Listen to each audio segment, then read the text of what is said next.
नमस्कार दोस्तों, आप देख रहे हो द न्यूज रूम 24 आवाज और मैं हूं पवन शर्मा। भारत और पाकिस्तान के बीच युद्ध जैसे हालात जो बने थे, हालांकि अभी तो सीज फायर है, लेकिन ऑपरेशन सिंदूर के बाद काफी तनाव हुआ था। ड्रोन्स मिसाइल्स अटैक हुए थे। पाकिस्तान की तरफ से लगातार जम्मू शहर के ऊपर कई ड्रोन मंडराते रहे थे। लेकिन हम आपको अब बता रहे हैं एक और नई कहानी। ये कहानी है चाइना की। अब ड्रोन मिसाइल का अटैक तो अलग, चाइना अब तैयारी कर रहा है बायोलॉजिकल वार की। जी हाँ, एक ऐसा युद्ध जिसके बारे में आम लोगों को कुछ पता नहीं होगा, लेकिन इतनी तबाही होगी कि आप सोच भी नहीं सकते। आखिर चाइना किस ओर बढ़ रहा है? चाइना की विस्तारवाद की नीति तो है ही, लैंड ग्रेबिंग तो उसका मुख्य पेशा है। भारत के साथ भी उसने बहुत जगह पर ये साजिश रची, गलवान घाटी हो या अरुणाचल प्रदेश का हिस्सा हो। लेकिन अब चाइना बायोलॉजिकल वार की ओर है। यूएस में कुछ दिन पहले चाइना की एक लेडी अपने बॉयफ्रेंड के साथ पकड़ी जाती है, जिसका नाम युनकिंग जियान है। वो चाइना से एक डेंजरस फंगस को स्मगल करके यूएस में लाई थी, और वहां पर जो खेतीबाड़ी को लेकर रिसर्च की जाती है, वहां पर वो अपने दोस्त के साथ इस फंगस को लाकर छुपा दिया था और इसे रंगे हाथों पकड़ा गया था और वो फंगस भी बरामद कर ली गई। ये जो डिजीजेस है, इसे कहते हैं हेड ब्लाइट। ये गेहूं, मक्की, चावल, इन चीजों में और ह्यूमंस में भी और लाइफ स्टॉक्स में भी इसका इस्तेमाल होता है। और ये फंगस जो है, ये एक बार जिसको ये लग जाती है उसका इलाज नहीं होता। अगर कहा जाए कि किसी कंट्री के भीतर अगर छोड़ना है तो इस तरीकों के साथ इस फंगस को छोड़ा जा सकता है। ये भी एक बायोलॉजिकल वार का एक हिस्सा है, जिससे बहुत ज़्यादा तबाही हो सकती है। और जो दोनों पकड़े गए हैं, उनके बारे में यूएस से जो डिटेल थी कि ये दोनों जो चाइनीज कम्युनिस्ट पार्टी जो हैं उसकी ओर से भेजे गए एजेंट थे और उनको वही लोग फंडिंग कर रहे थे। तो ये एक बड़ा खुलासा यूएस ने किया था। लेकिन इसी बीच में एक चीज और जो है वो चौंकाने वाली है, क्योंकि चाइना के भीतर चाइना की आर्मी है पीएलए, उनकी एक कर्नल है, कर्नल जूली। वो पिछले 2013 से कई मित्र देश जो चाइना के साथ जिनका संबंध है वहां उनको ट्रेन कर रही है, उनकी आर्मी को बायोलॉजिकल वार के लिए ट्रेन कर रही है। और सबसे चौंकाने वाली बात यह है कि इसमें पाकिस्तान जो है, पाकिस्तान की आर्मी के कई बैच वहां से बायोलॉजिकल वार के लिए ट्रेन हो चुके हैं। और जो सूत्रों से हमें लिस्ट मिली है, जो जानकारी मिली है, 2013 में जो बैच पाकिस्तान की आर्मी का वहां पर ट्रेन हुआ, उसमें lieutenant colonel Sikandar Hayat Khan, major Farooq, major Luqman Satti, major Rana Zeeshan, captain Kazmi, major Saeed Shah Hussain Afridi, captain Faizan Ahmed, captain Sajjad, captain Shahid, captain Sajid, captain Saud, lieutenant colonel Asma, major Shabbir, armour corps. 2015 में captain Rehan Dar, captain Rehan Manzoor, captain Zafar, lieutenant colonel Asif, major Azam, major Fahad, major Hamid, major Hassan, major Inam, major Naseer, major Saad, major Usman. और उसके बाद भी लगातार 2-2 साल के बाद बहुत से जो पाकिस्तानी सेना के अधिकारी हैं वो वहां पर बायोलॉजिकल वार की ट्रेनिंग हासिल कर चुके हैं। आखिर चाइना बायोलॉजिकल वार की ट्रेनिंग इन सैन्य अधिकारियों को क्यों दे रहा है, ये एक चिंता का विषय जरूर है। और जो खुलासा किया है यूएस की जो खुफिया एजेंसी है एफबीआई, उन्होंने चाइना की एक लेडी अपने मित्र के साथ यूएस में मिशिगन यूनिवर्सिटी में जो रिसर्च कर रही थी वो पकड़ी गई है। और वो चाइना से स्मगलिंग करके जो मटेरियल लाई थी फंगस, वो भी बरामद हो चुका है। अब एफबीआई पूरी तफ्तीश कर रही है, जानकारी जुटा रही है कि आखिर क्या वजह है कि वो इस यूनिवर्सिटी में इस फंगस को लेकर आई। ये फंगस क्या है, इसके नुकसान क्या हो सकते हैं, इसकी जांच तो की ही जा रही है।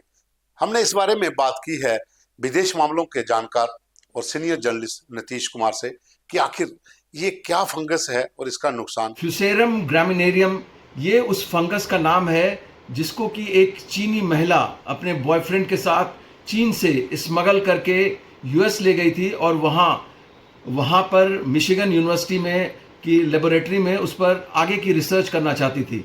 और जो सोर्सेज हैं एफबीआई के, वो ये भी बताते हैं कि ये महिला और उसका जो बॉयफ्रेंड था, दोनों की loyalty communist party of China के साथ थी और चीनी सरकार इस प्रोजेक्ट को फंड कर रही थी।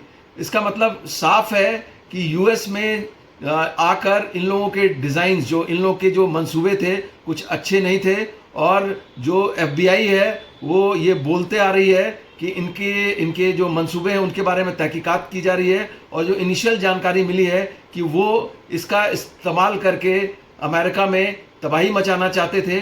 और ये जो फ्यूसेरियम ग्रामिनेरियम करके जो फंगस है, ये बेहद खतरनाक फंगस है। ये वीट, बार्ली और राइस जैसे जो खाद्य खाद्य सामग्रियां हैं उसमें पाई जाती हैं, और अगर आप उसको कंज्यूम करते हैं तो आप बेहद गंभीर बीमारी का शिकार हो सकते हैं और आपकी मौत भी हो सकती है। जाहिर तौर से अमेरिका में तो ये पकड़ा गया, दुनिया में कई और देशों में उन्होंने इसको ट्रांसपोर्ट किया होगा, स्मगल करके भेजा होगा वहाँ पर, जिस देश में वहाँ के लोग अगर इसको कंज्यूम कर रहे होंगे, इससे इन्फेक्टेड जो आपके जो खाद्य पदार्थ हैं उनको अगर कंज्यूम कर रहे होंगे, तो उनमें से कितनों की जान भी अब तक चली गई होगी।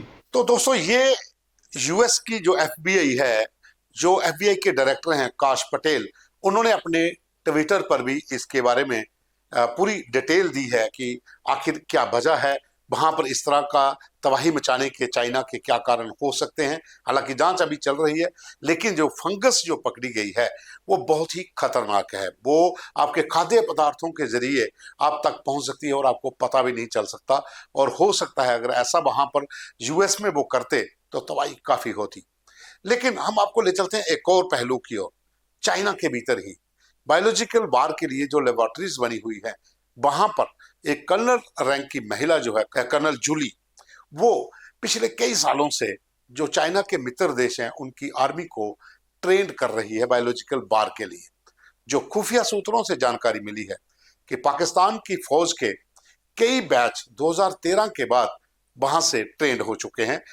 2 साल का ये कोर्स होता है और उसके बाद पाकिस्तान की फौज के कई बड़े अफसर वहां से ट्रेंड होकर लौटे हैं।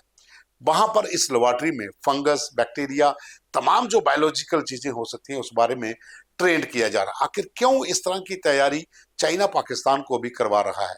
क्या ये भारत के लिए कोई बड़ा खतरा तो नहीं? तो इस पर भी हमने बात की है विदेश मामलों के जानकार, सीनियर पत्रकार नीतीश है। पीपल लिबरेशन आर्मी जो चाइना की आर्मी है, उसी में एक कर्नल है, कर्नल जूली। और कर्नल जूली जो है वो पूरे जो मित्र कंट्री हैं चाइना के, जो दोस्त कंट्री हैं, उसको उनको बायो वेपन में ट्रेनिंग देने का काम करती है। साल 2013 से कर्नल जूली अपने 2-3 एसोसिएट्स के साथ मिलकर पाकिस्तान की आर्मी को ट्रेन कर रही थी।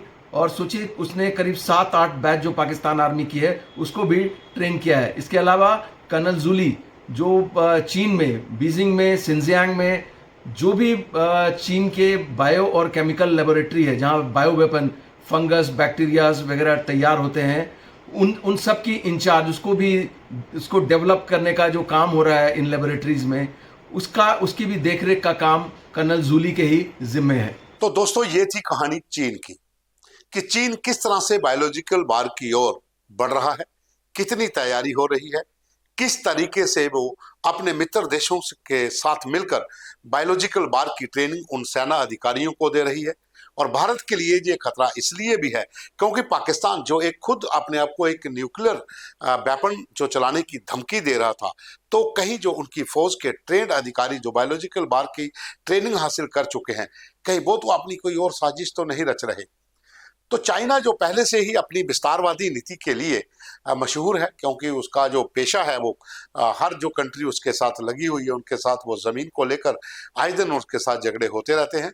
लेकिन अब जो बायोलॉजिकल वार की बात हो रही है उसे लेकर पूरे विश्व के लिए एक बड़ा खतरा हो सकता है।